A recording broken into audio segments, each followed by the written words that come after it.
Welcome to my Storytime session. My name is Stacia, and today's Storytime, I would like to share a powerful meditation I experienced last week at the gym. So I've just recently started my gym practice, working out a couple weeks ago, and in this process, I've been dealing with some heavy emotions, such as feeling self-conscious, uncomfortable, awkward, feeling like people are staring at me, or more or less the fear that people are judging me and looking at me, or not feeling comfortable within myself, or even kind of shaming myself a little bit as I spend more time observing my body. And what I noticed is that when these feelings were arising, my initial experience would be to push it down, to ignore it, to distract myself, whether it be with music or to kind of daydream or focus on something else, just constantly looking for ways to avoid these heavy emotions, these uncomfortable experiences that are rising within myself. And as I began to become aware of that and to focus on sitting with that uncomfortable emotion and sitting with myself, I began to recognize that the more I sat with it, the more space I was able to create for myself, right? The more time I allowed myself to channel and recognize that, yes, this is how I feel, and process that internally, the more freedom and relief. So a meditation that was kind of spontaneously created during my practice, my inner practice with this while being in the gym, right? So this is another way to demonstrate how we are these multi-dimensional beings with multi-dimensional experiences, right? So I was on the Stairmaster last week, which those of you that exercise and go to the gym, it's really challenging. So when I do cardio when I use the Stairmaster for cardio, I only do 30 minutes at a pace that I can tolerate. Still challenging, but still relatively so. But anyway, so I was on the Stairmaster with my headphones on, listening to some Tool. For some reason, that's just what's speaking to me right now. I really love Maynard's work. His music is so beautiful and actually pretty spiritual. He sings a lot about the shadow and the ego. So anyway, so I'm listening to Tool on the Stairmaster, physically suffering, right? Sweating, struggling, especially that first 10 minutes is really challenging for me. And internally in my inner journey, and my emotional journey, I was experiencing a lot of discomfort, feeling uncomfortable, way up in the back in the Stairmaster, everyone can see me from that vantage point, thinking people are judging me, thinking I'm too overweight. Everyone looks so great at this gym, this and that, going through all of these things, then feeling really sad and feeling really anxious. And the more that I recognized that I was pushing that away, the more I continued to bring myself back to those emotions and say, oh, yes, yes. And what's interesting, and I think important to notice, and perhaps this is something you experience on your journey, while I was avoiding and then going back to recognizing and sitting, it was almost like subconsciously, out of routine and out of habit, I would go back into the avoiding pattern, the distractive pattern. And it was a conscious effort to continue to come back to sit with myself and to sit with what I was internally experiencing and to face it. And little by little, as I continue with this practice, the more space that I have and the greater my ability is to hold my own suffering. So while I was doing the Stairmaster, and this became more conscious, and I was making a conscious effort to be aware and to be present with myself through these difficult emotions, and as all of these things are arising, and some of this stuff I recognize is also from childhood, and childhood experiences of being judged, of being watched and being monitored, and all of these different things, right? So here I am, and what I began to do was to go inwards and start meditating. So in my meditative practice and when I facilitate guided meditations, one of the first things that I do once we drop into the body is I get everybody grounded. I have everybody create a grounding visual. And a few years ago when I was learning from Jeffrey Allen, I learned about grounding cords. And in his practice, and what I was learning from him at the time, is he had us all practicing, and this is like a virtual program, not one-on-one. I don't personally know Jeffrey Allen, so I just want to say that. So he had one of the assignments was to practice grounding everything in the room, grounding people that were walking by, and not doing really any energy work, just visualizing and creating grounding cords. So that's what I began to do, is I began to ground myself, and I've been utilizing this practice for a couple of years now, and it's super helpful and beneficial. So I began to ground myself, and then I began to ground the people in the gym around me, and then I was grounding the physical gym.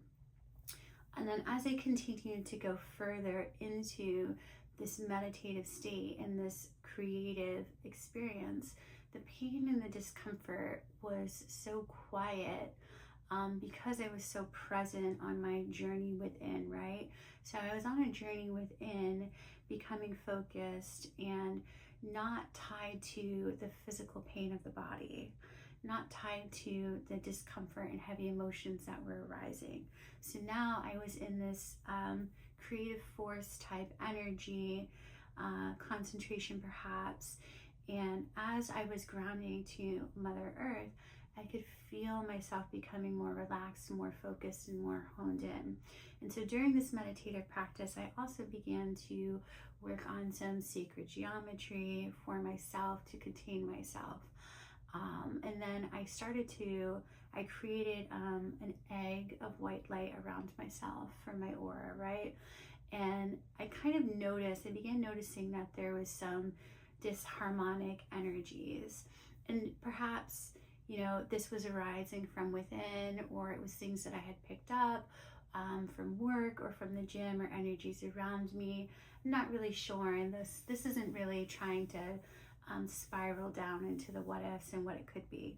Sometimes trying to understand everything can be a little distracting in itself, right? Can take us even further away from the path, or at least it has done to me, like, so many times. And yeah, so anyways, I come back to it.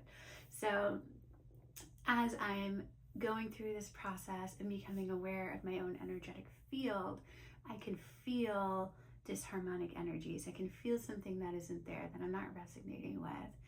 And so in that moment, I have this conscious awareness where this energy doesn't belong here, and I don't want this energy.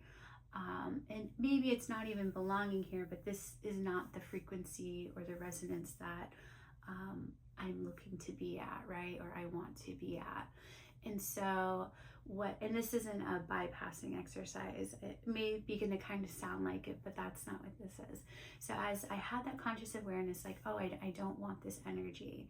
And so I began a consciousness, a dimension of my consciousness was holding the grounding exercise. So I was still connected and visualizing that everybody in the gym was grounded and still conscious and still able to recognize my shell of white light around me. And then I had a dimension of my consciousness that was practicing a mantra, and it was really interesting because it was saying you can either stay or you can go, even though initially I knew this was energy that I didn't want. And so while I was working through this process, I began praying and asking for, which this is an unusual part of my meditative practice. Not that I don't ask for assistance and pray to masters and gods and deities and beings for assistance. The way that I did it this time was unusual. So I asked for Buddha, I asked for Yeshua, Jesus, right? I asked for Mary. I was even calling onto the Dark Mother. And then my consciousness tapped into, for a moment, I had a flash of the Black Dragon. Like, that's who I wanted to come work with me, right? To help me with this. So I was praying to these energies, to these masters, to these high-level beings and teachers for assistance. And then in some moment while this is all happening and I'm still kind of hearing this mantra of a voice, perhaps, a voice saying you can stay or you can go, which is pretty passive. And in one moment I recognized that no, this is not what I'm doing. This is not what I want. And that level of awareness created the space for me to recognize that this was a running program, a running thought pattern, a running belief, or some sort of subconscious process that I was just doing manually, like on automatic. And I said to myself, and with authority to myself, you can either transmute, like ascend with me, you can transmute, or you can leave. And in that moment, there was such power. And what I realized after this experience, much later, a couple of days after this meditation, was that the compassionate beings like Yeshua and Mary, like Mother Mary is just so compassionate, right? That instead of trying to destroy the energy or the feeling, whatever that was, instead of trying to destroy it, I gave it sovereignty, in myself, sovereign authority over my own energy, over my own experience, and, had the option of transmute with me, ascend with me, or leave. And that's a really beautiful development in my awareness and consciousness. I'm able to recognize that, and it took a little bit of time to see that. So back to the meditation. So once I had that revelation, I began having deep breath work. So I'm, deep on the Stairmaster, right? Like sweating, suffering, but the physical sensations of that are not so disruptive, right? And I focus on breath in and out of my nose, which is good for exercise when you're doing cardio exercises and keeping the nervous system calm and regulated. And I call this, which is often referred to as breath of the dragon. So like deep, long belly breathing, like breath of fire, almost not in the traditional sense of what we hear of breath of fire, but like this like belly breathing, like strong prana, life force, inhale deep into my stomach, and deep, strong, powerful exhales, but all through my nose. And what I noticed at some point during this process, and I look up and I see these 4 dragon-like gargoyle structures, like beings, really. They weren't like concrete or stone.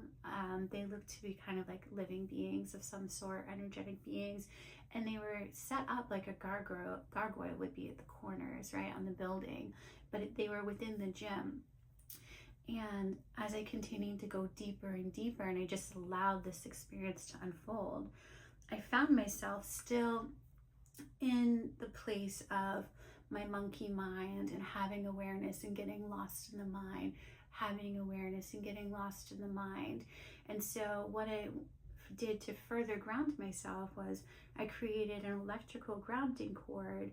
This is how I see my grounding cord, is like electricity. So like electrical lights of lines of energy moving through me to the ground. So that was happening within my brain, and I grounded that to Mother Earth, who told me Gaia. I heard the words Gaia for the first time, and I've been working in the space of Mother Earth, and I go within this realm and do a lot of inner child healing. And this was the first time in my meditative practice that I had this, clear knowing, this clair sense, right? It wasn't exactly, maybe it was like a clair audio, but it was just Gaia. So, which was really interesting, right? So I'm being called to recognize that I'm connecting to Gaia, and I'm asking Gaia for help, and that's what she wants to be referred to as. So I'm grounding my brain, and this exercise really begins to help with that thinking pattern and getting lost in the monkey mind. And I start to become more present and more concentrated again, more focused again. And I'm going through this process, this deep meditative process, continuing on the Stairmaster, having all of these inner experiences, these multidimensional experiences, and profound healing is taking place. Profound consciousness and awareness and presence is happening for me, right? So as I continue to move through this, I call in the rose. And this is another, I learned working with the rose through Jeffrey Allen, but in this capacity, in this meditation, this was the first time I had ever worked with rose in this way.